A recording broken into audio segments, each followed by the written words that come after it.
The advice and opinions expressed by the host of Autism Live and her guests are meant solely as suggestion and should not be in any way construed as child-specific advice. The Center for Autism and Related Disorders advises working with a board-certified behavior analyst who has experience with autism before starting any intensive behavioral intervention. Any choices you make in determining your child's treatment are completely at your own discretion.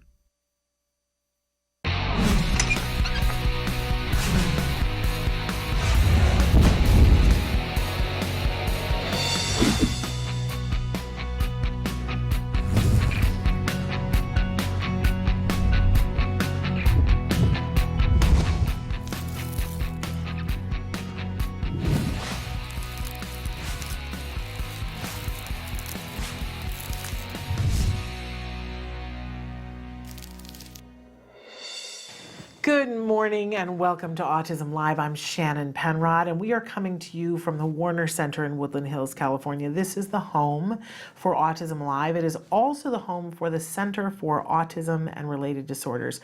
We're so thrilled to be here with you on this morning, and we're excited that we believe that we have the fabulous Bonnie Yates joining us again today. And we've got another great guest that's coming up for you, Amy Gravino, who's going to be talking with us. She's an autism consultant and she's the founder of an organization called A.S.C.O.T, and so she's going to talk with us about that. So I want to remind you that the entire show today is meant to be interactive. We love to hear from you, your thoughts, your feelings, your questions, your concerns. There are lots of ways for you to interact with us, and Traven's going to show you some of those ways while I remind you about our homepage, which is autism-live.com. And when you go there, lots of videos to watch and lots of categories. You can search them by category. You can search them by a name. You can search them by a question. There are lots of different ways to do that. You can chat with us.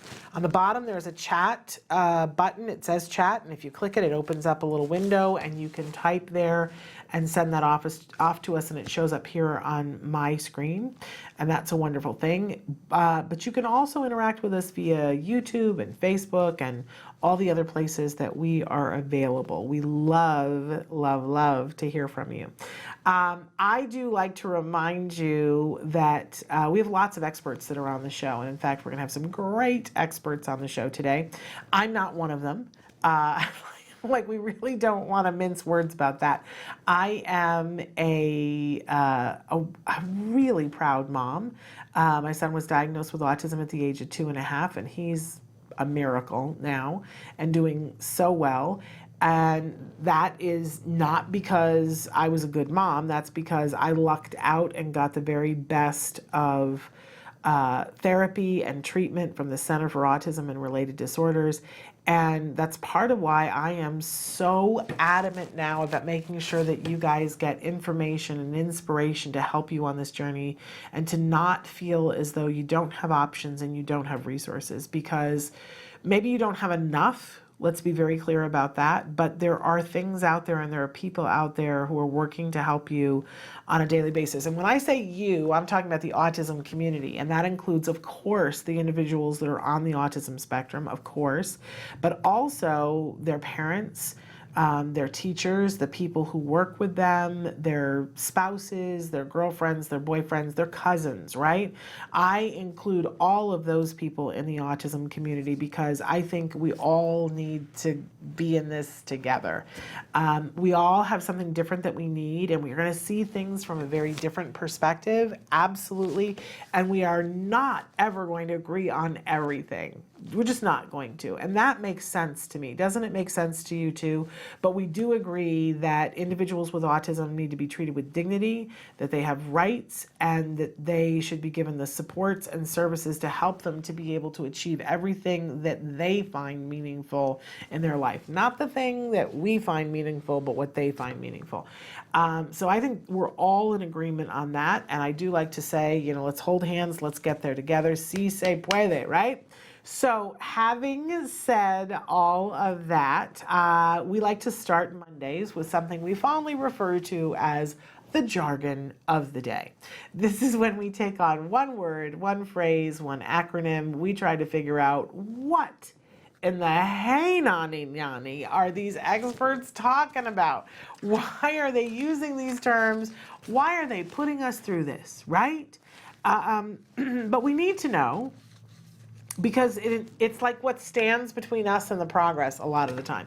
So, but sometimes it costs you money to ask in the real time and say, well, I'm sorry, what? And it certainly costs you time. I'm sorry, what are you saying? And what does that mean? And what ramifications does that have for my child or for me, right? That all sucks time. So we try to cover these terms, and first we give you an actual definition. And I like to make fun of the actual definitions because I roll that way. And then we give you a working definition, which often makes the experts scratch their heads and be like, what? But we try to give you some way to begin to understand whatever this thing is in your life and why it's meaningful to you and why you should take the time and energy to learn this term, right? How it's going to save you time and money, right? So that's what we do. That's what we're about here. And look, you can see today's jargon term today, the lovely acronym FAPE.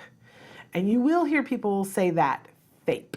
And FAPE stands for, it's FAPE, so it stands for Free Appropriate Public Education. There it is, Free Appropriate Public Education, a term frequently referred to in IEPs.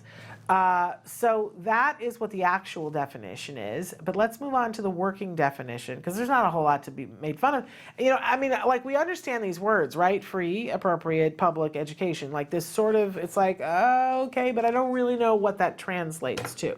So our working definition for FAPE, because this is the baseline of what you need to know, it's what your child is legally entitled to in the United States. Okay, so let's back it up for a little history lesson here, although I got to get myself a tissue and I'm out of tissues. Okay, so that's how that works. Okay, so there was a period of time in the United States when if you had a child who was special needs and you know, let's say that your child was in a wheelchair, or let's say that your child had an intellectual disability, or let's say that you were one in the 10,000 people who had a child with autism. And it became time to take your child to school, and maybe you brought your child over to the school, or maybe you didn't because you knew that you wouldn't be welcome there.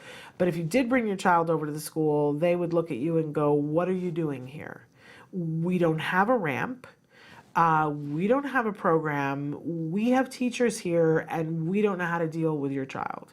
And so you would take your child home and your child would sit there and look out the window and watch all the other kids go to school. And you would have to come up with something on your own to work out, was your child going to be educated? And some folks never were. That's how it was. And it's not the too distant past. We're talking about in my lifetime, that the kids that I would have gone to school with to first and second grade, we're talking about those kids. And then some things changed. You know, not to take it to a political place, but one of the people that was involved in changing that was Hillary Clinton. That was one of the things that got talked about in the campaign a lot, because she was one of the people who went door to door and found these kids and said, why aren't they in school? And a whole lot of people got together, and there were several different things that were passed, several different laws that were passed. There's the Americans with Disabilities Act, and then there is IDEA, the Individuals with Disabilities Education Act. There was a time, let me just tell you, most of the time when my child was going through his early intervention, it took me forever to learn, oh, if I just spell out IDEA, then I have IDEA, okay, but it took me forever to know what it stood for, right? You don't need to know what it stands for. You just need to know it's the law of the land, and that these two laws together, IDEA and ADA, provide for your child to get a free, appropriate public education. In IDEA, there is language that says that all children are entitled to a free, appropriate public education. It is the base on which you stand to say, no, you're going to have to find a way to educate my child. So let's tear this down a little bit. It's got to be free. Okay. We all know what free means, right? Here's the dicey word, appropriate. And we're still fighting about that. year before last year, it was last year, that the Supreme Court had a new ruling about special education and said, because the Ninth Court had said that all the school had to do was, the Latin term was de minimis, the minimum. The minimum, which means that basically you have the person come in and do you have to house them? Like, is that it? And there was an argument about how much do you have to do, because parents had sued and said, no, you have to educate my child. It says a free, appropriate public education, not a babysitting program, right? And by the way, the Supreme Court agreed with parents and threw out the Ninth Circuit decision and said, no, de minimis is not enough. Now, we don't have a new ruling telling us how much is enough. But we do have a ruling, it's the law of the land right now, de minimis, the minimum is not enough. And if you read IDEA, it says that your child is entitled to a free, appropriate public education in the least restrictive environment in which your child has a floor of opportunity at which to access the curriculum. Now, that's a mouthful, right? But it means that appropriate means that they have to be in the least restrictive environment in which they have an opportunity to be successful with the curriculum, not with some other thing that you've made up. Now, we talk all the time, and we're going to have Bonnie on in a few minutes, and she talks about what least restrictive environment is. But for FAPE, you need to understand that this is the groundwork upon which you stand when you're arguing anything for your child in the field of education.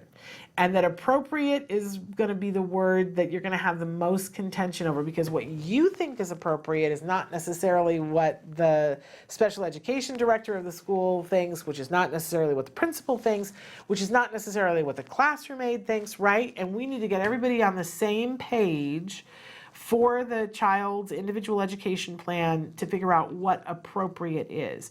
At the end of your IEP, the school makes this offer to you, and it says, here is our offer of FAPE. This is what we're labeling is your free, appropriate public education, and it'll list services, what they think that they can and cannot do, what the setting is. Are they going to be in a mainstream classroom with a one-on-one aide, or are they going to be in a special day classroom with a 5-to-1 ratio?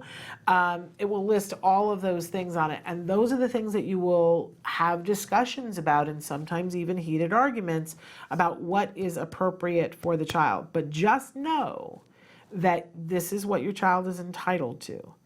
When I was coming up through the ranks and FAPE was explained to me, I said, well, appropriate, that's a very interesting word. I looked appropriate up in as many dictionaries as I could find until I found one that it said it's effective. Right? And that's what I went in and argued, that appropriate meant effective. And anytime they would talk about something in the IEP meeting that was like, well, we do this, and I would say to them, is it effective? Do you have studies that show that that's effective? And I just hammered that thing over and over and over again. I just kept, like a woodpecker, just got the, is it effective? I will tell you that a lot of times parents make the mistake of asking for what's best. Because we all want what's best for our child, right? But it does not say anywhere best. It doesn't say that. And when you look up appropriate in the dictionary, it does not say best. It doesn't say that. And there is nothing from the Supreme Court that says that your child is entitled to the best. That's heartbreaking, right? But don't waste your time arguing it, because it's not there. You got to argue appropriate, and you got to argue what appropriate is. If you can find it in the dictionary where I did, I think it was Merriam-Webster that said it was effective, and then we want effective. And do you have proof that this is effective? Because I have proof that this is effective, and you go from there. But it's what your child is entitled to. Get it. Go after it. Have that. It's a wonderful thing. Okay, moving on. We always have a question of the day. And our question today, and you can be answering this on Facebook, you can answer on YouTube, you can chat it to us on our website, It's what's your favorite thing about back to school, and don't edit. Like if your favorite thing about going back to school is buying erasers, then that's your favorite thing about back to school.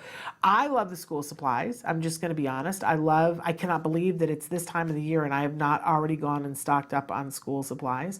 I think that I have so much I could open a store myself, but I do. I love when they have the sales and you can go in and you can buy, spiral notebooks for a penny if you buy 10 of them, I should be put in charge of buying the supplies for school because I enjoy that so much.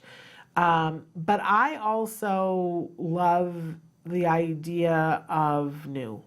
And in fact, we might as well go right to our topic of the week because our topic of the week has everything to do with that. So, Traven, go ahead and reveal the topic of the week. Is it stuck? There it is. So our topic this week and what we're going to be talking about as we talk about back to school and some of the things with back to school is fresh starts. I love a fresh start. I was a teacher. I was a college professor teaching theater and acting, but I also, after 9/11, went back into the classroom. I had taught a little bit of English when in between undergrad and graduate, and I went back into the classroom in a junior high and high school setting to teach English because I needed to do that after 9/11.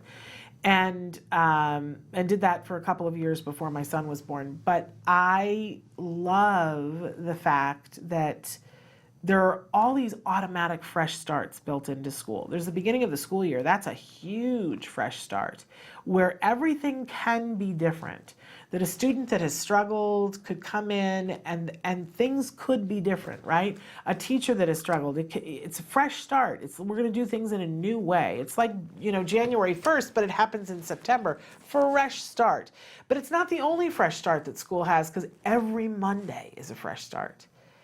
My goodness, when somebody shared that, they were like, no, every Monday is a new opportunity. If things aren't working in your classroom and you want to change the rules in your classroom, it's Monday. It's a fresh start. You can start over and try something new. You can, you teach something and then you open up a new chapter. That's great. We learned about Mesopotamia and now we're going to open the new chapter and we're going to learn about, the gardens of Babylonia. Or we read that book and now we're going to open up this new book. School is full of fresh starts. And I love fresh starts. I love the opportunity to be like, okay, what's working, what isn't working, how can we change things? So that's a little bit what I want to talk about today is how you can take advantage of a fresh start with our kids, how we start anew with them and implement new things with the coming of the new school year. So we're going to talk a little bit about that all week long. But first we're going to take a break and then we got to get Bonnie Yates on the phone because she probably thinks I gave up on her. So stick around, back with Bonnie Yates.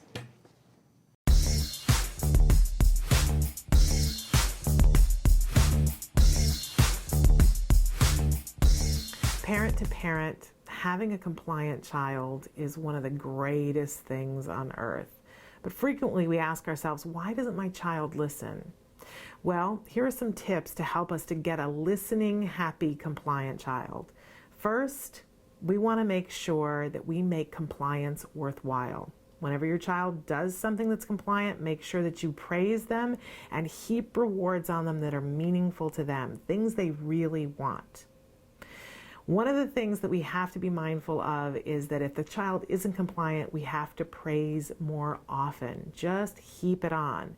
If you say to yourself, there's nothing to praise, they're not doing anything that I want them to do, then ask them to do something that they already want to do. This is a really tricky way of being able to praise them. And then, of course, the last thing that we want to do is catch them doing good things when they least suspect it. And make sure you heap that praise on, because having a compliant child is one of the best things in life. Token economies are a great way to get to good behavior with your child. Welcome back. We are back. Talk about private. Hang on one second, Bonnie. Bonnie and I were having a whole conversation here, and I didn't warn her, but we're back. So let me just introduce. Bonnie Yates is joining us.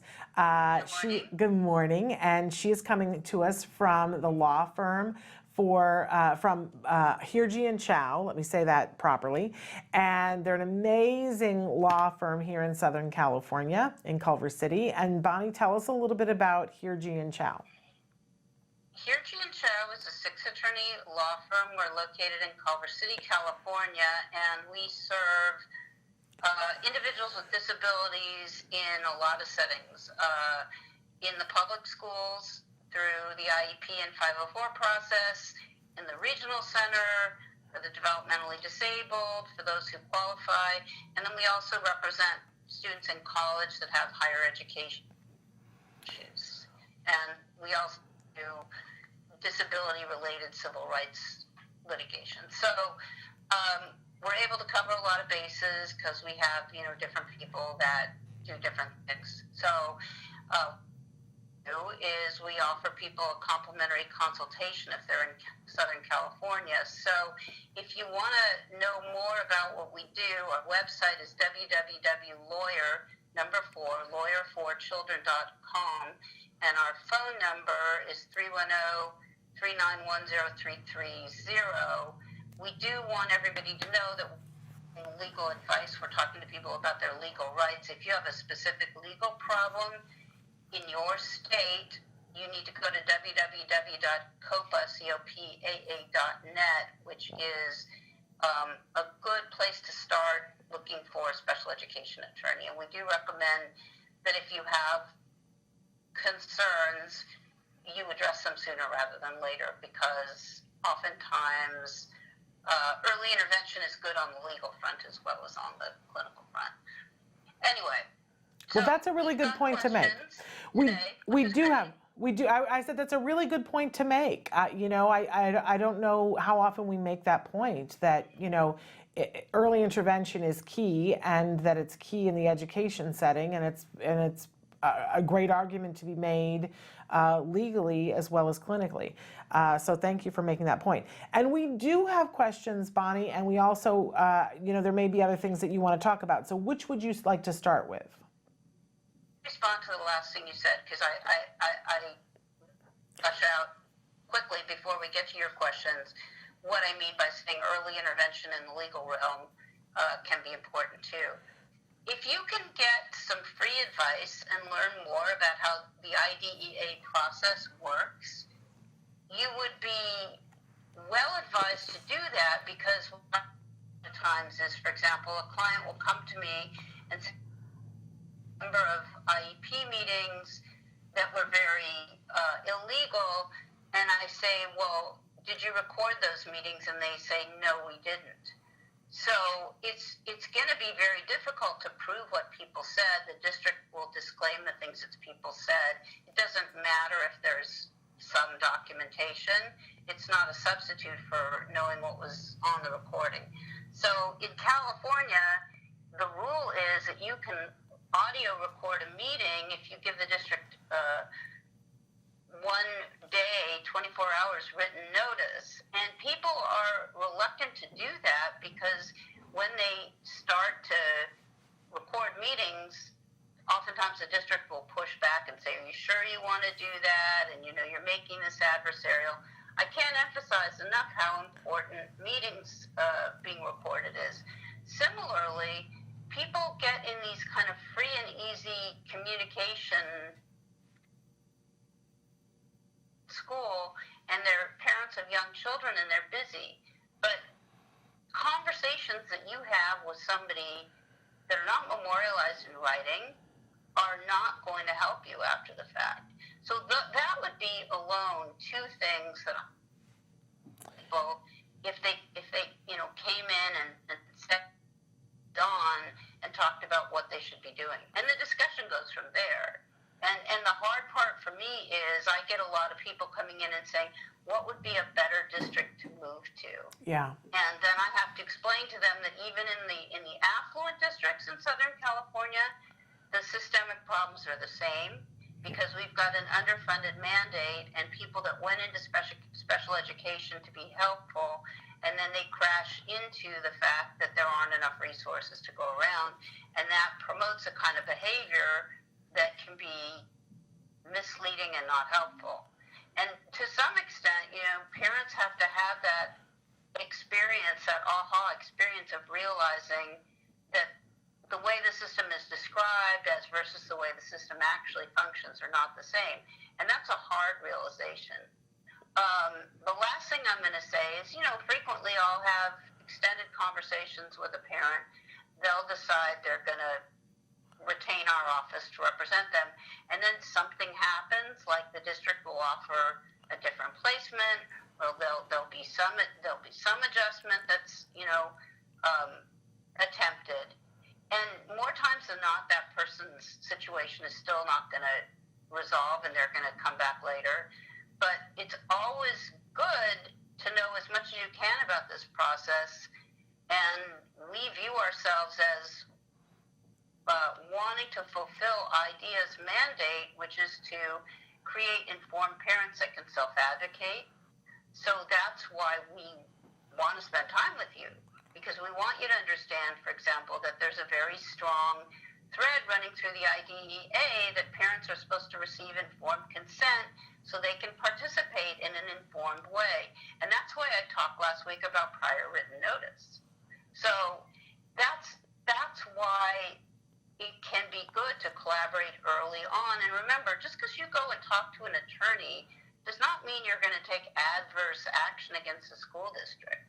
That's not what it means. It just means it's a way to get your legal questions answered in a legal manner. If you go and ask the principal what the rules are, I can guarantee that person is going to give a different answer than me. Well, I can't guarantee it, but it would be probable. Anyway, so this first question I'm going to read, it says, I have the opposite problem of so many of your viewers. I don't want an aide for my son. I want him to be at school without an aide in a general education classroom. I think he could do it, just not in a class of 45.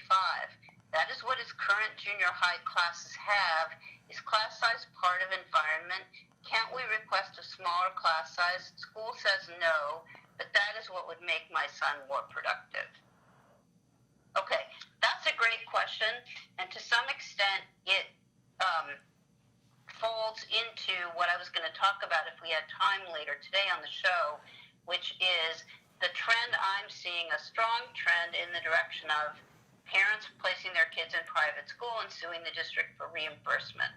And a lot of the reason parents are having to do that is because the public schools don't have good programs for specific learning disabilities, and because the public schools don't have really trained behavior therapists who can effectively intervene in the classroom and on the playground and so on. This viewer is asking a related question. She's saying, do I have a right to have a school that has fewer, children in it, a classroom that has fewer children in it than a general ed classroom? So the first problem is that in California, the numbers of students in middle school and high school is overwhelming for everyone. The schools are too big. It's overwhelming for the teachers. They can't keep up. It's overwhelming for the administrators. It's overwhelming for the kids. And it produces a feeling, in my view, of alienation rather than being part of something that feels good. So class sizes are too large. And a class of 45 is too large for general ed students. So if your student needs a small class to be successful, a small general ed class to be successful, and he can't be able to succeed in a class of 45, you're right. Why would you make him become dependent on an aide if he could function perfectly well in a class of 25? So there's not going to be an appropriate special education classroom on his high school or middle school campus that's going to be exactly like a general ed class, except for there's going to be fewer kids. I mean, the districts try things like they'll have a class that has usually called a collab. It'll be like a lot of general ed students, but then some special ed students, and then they'll have a general ed teacher and a special education teacher. But in that environment, you'd have to evaluate that class independently and see whether it was suitable or not. And if he needs a class that's purely general ed and is smaller, and that's the recommendation that's being made for him by a professional that you've worked with who's evaluated him, that's when we end up in the situation where parents are unilaterally placing their children in private schools and suing for tuition reimbursement. Because to get a student a class of general ed students where the numbers aren't so huge, certain parents are going to the private schools, and the private school tuition runs anywhere from $15,000 to $60,000, and districts are getting pretty upset about the fact that more and more people are opting out of the public school system. But they don't want to opt out of the public school system, and they don't want to litigate. They want to have a real continuum of options.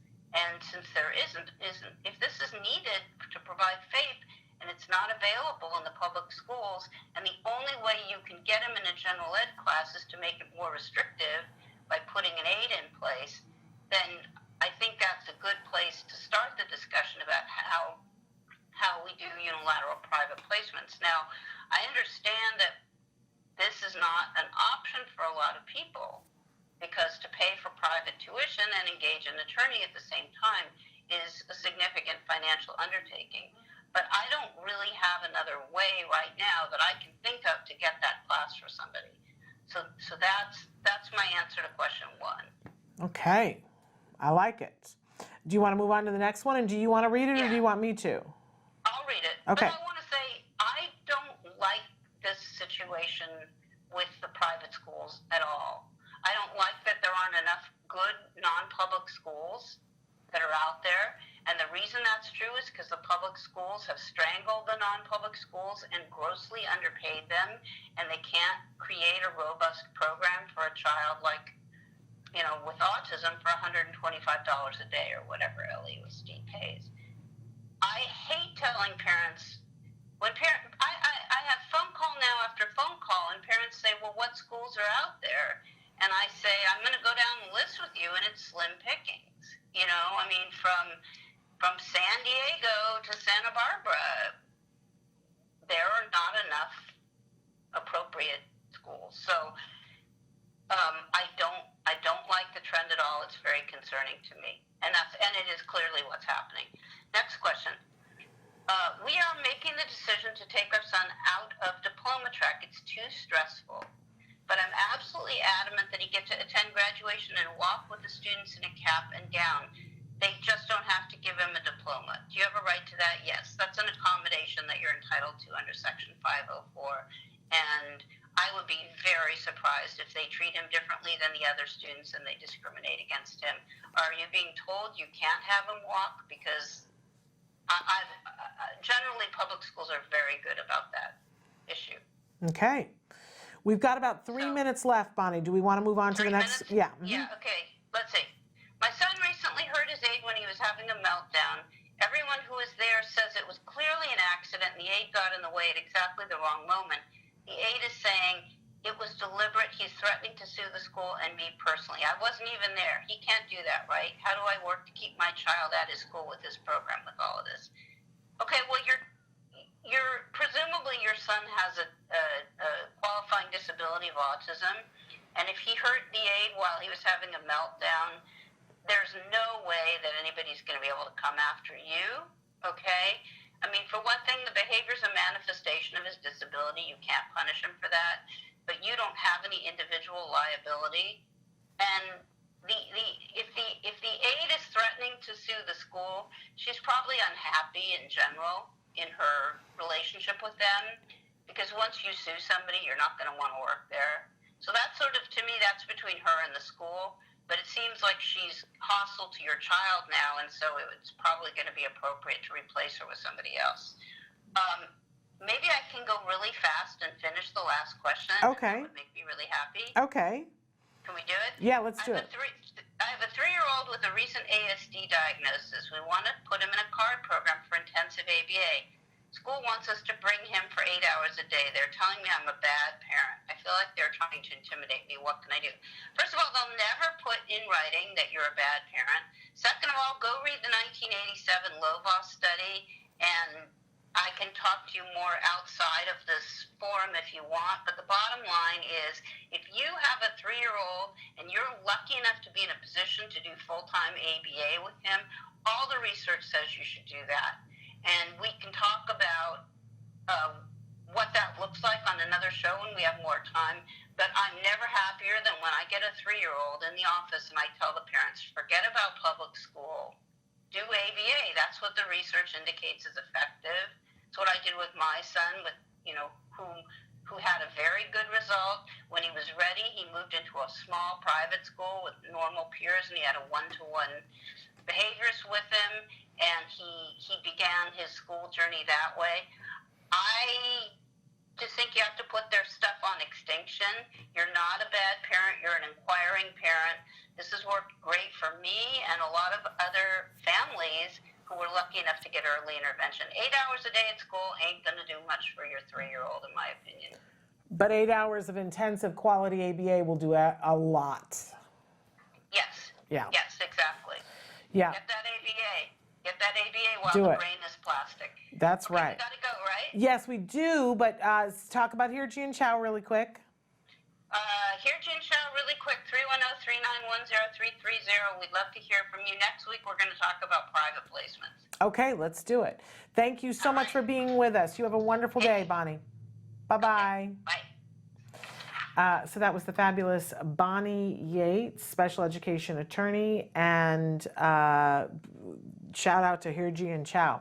We're going to take a break, and then I'm going to bring you back an amazing mom who inspires me all the time. So stick with us.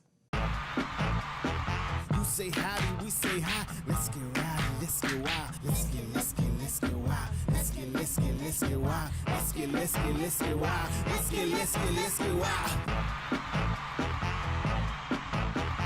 Hi there, I'm Lisa Ackerman. Welcome to the show. So the goal of today, we're going to make meatballs. Let's get started. So again, I'm going to take roughly a pound of my ground organic turkey, and I'm going to add in the secret vegetable. So if your kid doesn't like vegetables, don't cook in front of them, okay? Have them watch a movie or something.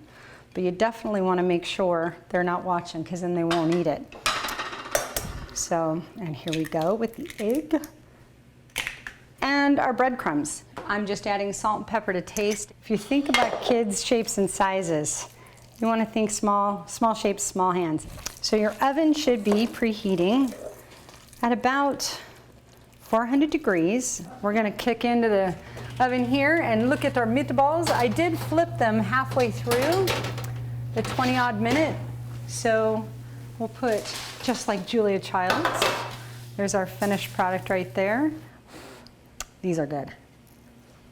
Cooking is easy. You don't have to be afraid of it. But we want to hear from you. If you can let us know what recipes are important to you, maybe convert a recipe from a traditional flour or gluten-based to a gluten-free or an allergy-free, we're here to help.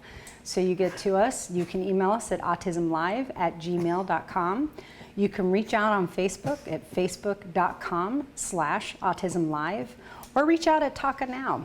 So I know you're having a great day. I had a lot of fun cooking with you in the kitchen, but I'll tell you before we end, I gotta have more meatballs. Have a great day.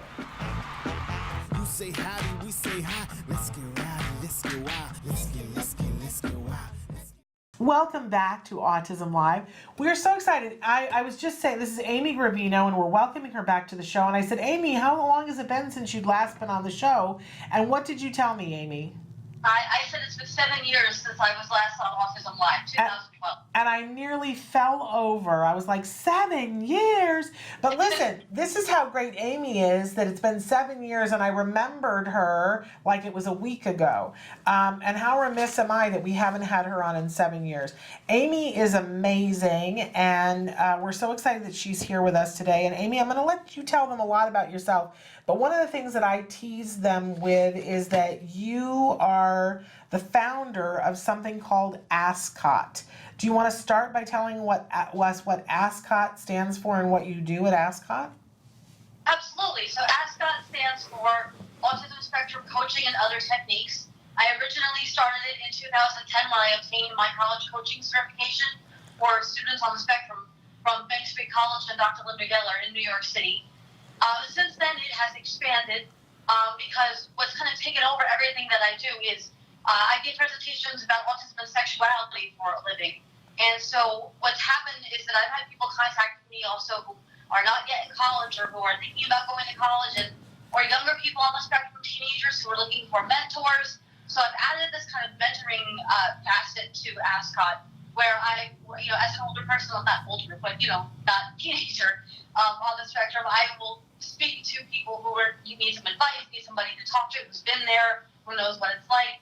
And so that mentoring component has really been a wonderful thing. And the consulting component also is another thing that has continued on in addition to the coaching. And the consulting is where I meet with parents, with families, with individuals, school districts, anyone who's looking for someone who is an autism advocate, looking for someone to give input into programs, services, whatever it may be. I do film consulting as well. If somebody needs somebody to come consult on a motion picture or a TV show with a character on the spectrum. So A.S.C.O.T has really, changed quite a bit since I started in 2010, but I'm glad it's got all these other components to it. It's so wonderful, all the different things that you do, and I sort of want to talk about all of them, but let's start with, how would somebody get a hold of you if they wanted to use your services? Well, so if somebody wants to get a hold of me to use my services, they can visit my website at amygravino.com.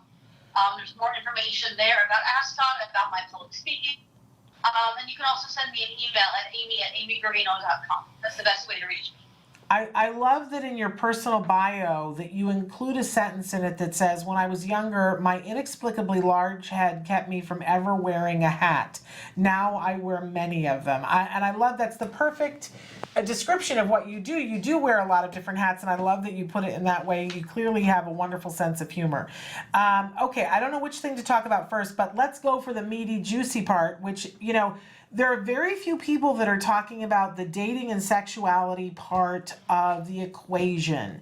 And of course, there is that part of the equation that every single person, we know Maslow's theory that, sex is a part of life, folks.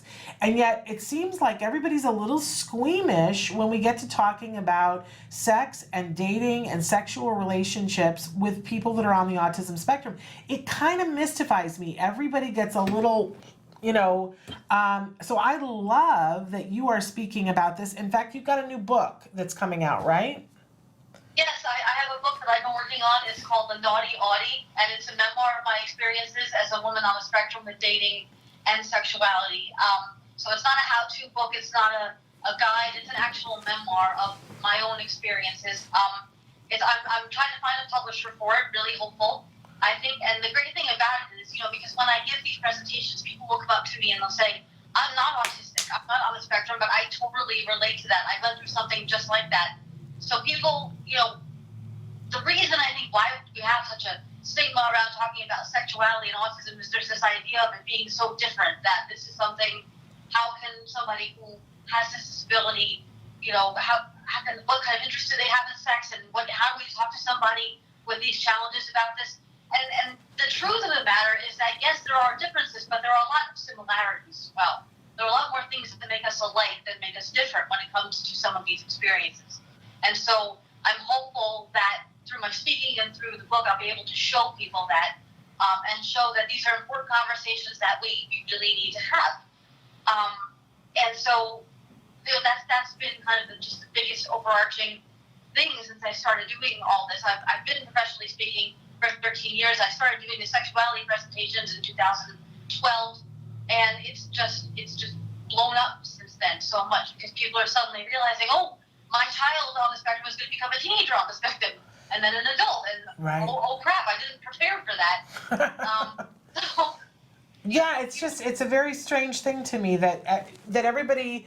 I mean, I feel like in a lot of our world that the people's brains have been expanded a little bit to look at these things in a different way, and yet we're really behind on the spectrum. So I think publishers need to get on it and publish your book, and I think you just need to market it to them the right way, Amy. You need to tell Absolutely. Them that it's sex and the city on the spectrum. Because I've described it, yes. And I actually just was interviewed by the Washington Post a few days ago for a podcast that they're doing. They're talking about autism and sexuality and relationships and depictions in the media. So I was able to talk about that a little bit with this reporter. So I think it's really starting to gain more notice. One of the things that came up in the podcast is this book called The Kiss Quotient, which is written by a young woman who is on the spectrum, but it's a fiction book. It's fictionalized, and mine is very much nonfiction, which I think is why it's been so hard for me to write, because when I think about these things, I don't just remember them. I relive everything I felt when these things happened, and some of them are extraordinarily painful, and some of them are hilarious. But it's a different kind of book, and I think publishers do need to get on it. We have obviously publishers who cater more to the autism market, and that's great. I think that's wonderful that those publishers exist, but I would like to see mainstream publishers really get on that bandwagon. Yeah.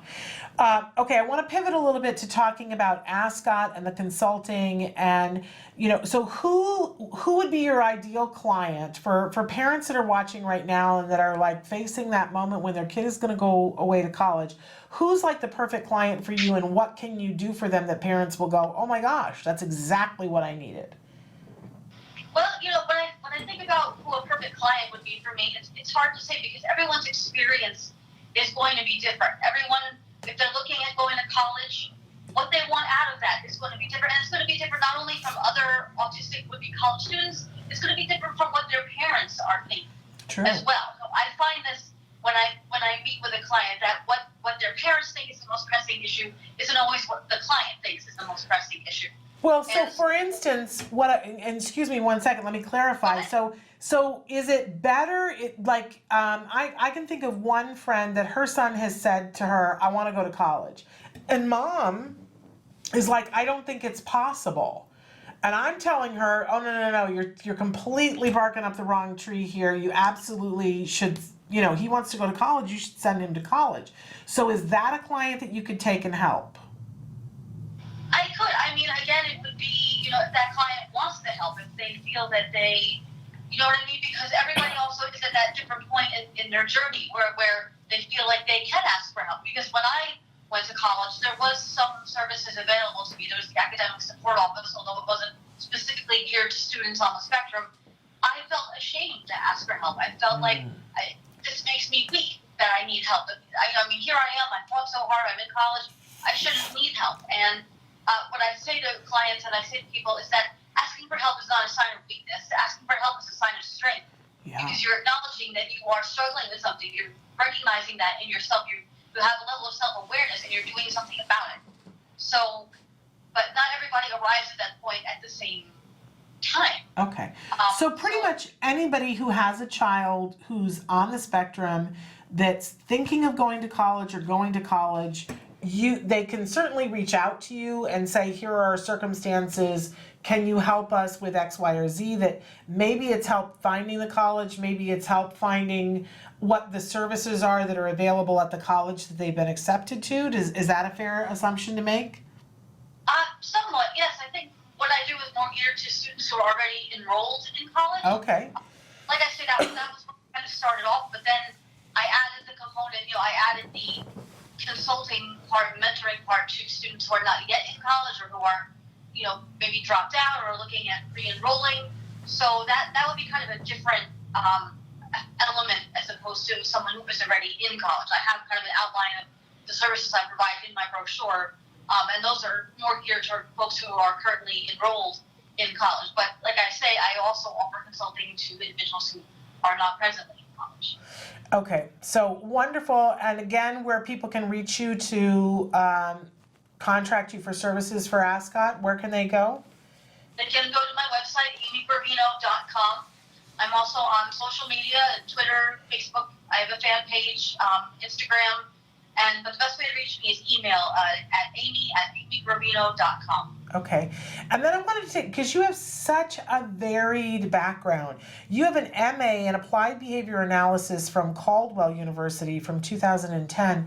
And Amy, I can't let it go because it's so often that people will write in and say to us that, well, let's be honest, there's a lot of folks that are self-advocates who are not big fans of ABA, right? And people write into us and say, if ABA is so great, why don't we see more adults on the spectrum talking about that? And I always say, because they're busy out living their lives. Like they don't want to sit and convince you of anything.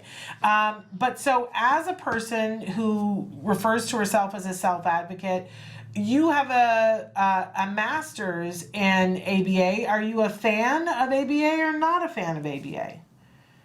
Oh, well, that's a complicated question. I mean, I am a fan of the science of ABA. I think that the idea behind it is actually a reasonable one, which is just helping people make changes to their behavior that they're choosing to make. That's kind of the basic concept. It's then, however, how it's applied in practice that can sometimes be problematic. And Yes. so when I was working on my degree, I did feel a little bit intimidated, like when I would go to the conferences and because they're so big and there's so many people, and what I came to realize as time went on is that I'm not there to be like everybody else is there. I'm there to be unique, to provide my voice, to provide that autistic voice and perspective, and let them know like this is what is not okay. This is what can be done better. Because it is very easy to get caught in that bubble. We all have that. It's the reason why I'll never live in Southern California, because it's a bubble and the weather is all the same. We like that bubble, Amy. That bubble makes me happy. When I go there, it's like I forget the rest of the world exists. After a day or two, and that is what I find happens sometimes in the field of ABA. Is that when you are in there, you kind of forget that there's the rest of that there, and so many times I hear it said the goal is the dissemination of ABA, the dissemination of the science. But that's not happening if you're not getting out there and communicating with people, the positives of this, and that you're listening to people's concerns and that you're trying to make these changes. And I actually do know other autistic adults who are working in the field. There's a Facebook group devoted to them, but obviously they're very reluctant to speak aloud because there's such a strong anti-ABA sentiment among self-advocates. Yeah. And many feel just completely exhausted trying to not necessarily defend ABA, but explain why we chose to get involved. Yeah. And I will say to people, okay, if I'm not there saying all this stuff, then they're not hearing it. So would you rather I not be at these conferences? Would you rather I not be, talking to these BCBAs and telling them, what they're doing wrong? Because then they're not going to hear it. So somebody has to be out there actually doing it and not just talking about it online and airing grievances, which is fair, and everybody has the right to air their feelings, and I'm not trying to squash anyone's voice, but action has to be the next logical step. So that's why I'm trying to get out there and make changes from within rather than from just without. I really appreciate that. Sometime I'd love to have you come back on the show and do a whole segment on what BCBAs are doing wrong. That would make me happy.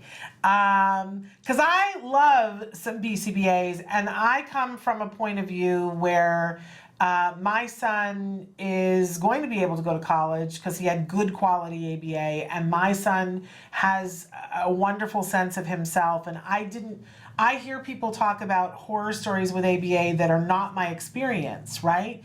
But it has become my stance that quality ABA and the rights of the individual and the dignity of the individual and all of those things, because I hear these horrible horror stories. So I love an opportunity now. I get to speak sometimes as a parent to BCBAs about the things that are important to me and the things that are important to me having a child that's about to be an adult. And to me, that's wonderful, because I think I feel like they are excited to hear that point of view, and they want to hear, how can I be doing what I'm doing better? Most of them, maybe not everybody, but most of them. I mean, I would say that the number one thing, and I wish that BCBAs would realize this, is that what you learn in graduate school, in your PhD, or in your clinical settings, whatever you're learning there from your professors, may not necessarily be what the real world is going to be like. And you will get into situations outside of your classroom, outside of your training areas, where you may have to chuck your little rule book out the window, because the real world is a very vastly different place from the clinic and from what you learn in textbooks. Amen and to so, that. People need to be adaptable. That's absolutely, of course. I also see here that you are on the Self-Advocate Advisory Board for the Daniel Jordan Fiddle Foundation, which I love that organization. I love Linda Waller. What a wonderful thing. They do great work. And that you're also on the Awareness Committee for Autism Speak. So all these different hats that you wear. I'm Yes? actually not anymore. They dissolved that committee. Which committee? For the Daniel J. Fiddle Foundation? No, for Autism Speaks. Oh, okay, for Autism Speaks. But I am on the board of directors of Special Listerna USA, and I'm on the board of directors of the Golden Door International Film Festival of Jersey City. We love And both of those things. We love both of and those. Yes, she can, which actually does job training for young women on the autism spectrum. Well, and have you had an opportunity, we covered on the show not too long ago, the social club that's in New York City that's just for women on the spectrum. Have you been? I'm sorry, have you? Felicity House? Yeah, have you had an opportunity to go? I've been a member since the beginning, Well, actually. look at that. Well, I love that. We were so excited to hear about that. I especially I feel always for the young women and for the families of the young women because for so long, so many young women were misdiagnosed, not diagnosed, overlooked. There weren't programs for young women, and I'm glad that people like you are leading the charge, Amy, to make sure that young women are heard, that they have role models, and that we can move this forward for those young ladies. It's a wonderful thing. Thank you so much. Thank you. We should say too that you've got a bunch of different publications, but the best thing to do would be to go to your Facebook page, your Instagram page, and your website, correct? Yes. If you go to facebook.com/Amy Gravino fan page, that's my fan page, which I try to update with all the latest information and news. I have been published in a lot of different outlets, so it's hard to kind of collect all those. I'm trying to get them in, order. But yes, but all the information, and there's videos also of my presentations on my website. And as I said, I was just interviewed for that podcast, and I've actually just been invited to be the closing keynote speaker at the annual conference of the Kennedy Krieger Institute in Baltimore. Wow. So I'll be doing awesome. that in October. Very cool. Well, Amy, we're impressed as always. 7 years later, even more impressed. But come back and see us again sooner. Let's not wait 7 years next time. Yes, that's much too long. And maybe if I get out to Southern California there, we can see each other in person. That'd be awesome. That would be really wonderful. We thank you for being with us, and please stay in touch. I will. I can't wait to read the Naughty Audie. Thank you. And better, I can't wait for the film. That's a film. That's a Or the film. one-woman show. I'm going to do a one-woman show. Fabulous. Well, bring it out to LA. I love it. All right. Thank you so much, Amy. Thank you. Good luck to you. Bye-bye. Bye-bye. So that was the wonderful Amy Gravino. And didn't I promise that she would be great? Absolutely fabulous. I understand that we are out of time, but we're going to be back tomorrow with a best of show. And then we are back on Wednesday. And guess who we have back in the studio on Wednesday? Yes, that's right. Dr. Doreen Grampuchet is back in the studio with us on Wednesday. And then on Thursday, do you know who we have on the show on Thursday? We have Joanne Lara and Susan Osborne from Autism Works Now and Autism Movement Therapy. It's like I've had a brain bubble. But so that will be really cool. And then I don't remember who we have on Let's Talk Autism with Shannon and Nancy next week. I can't remember. But it'll be great, I promise you. So join us with all of that. We'll see you back tomorrow for Best Of. Until then, give your kiddos a hug from me and one for you too. Bye-bye for now.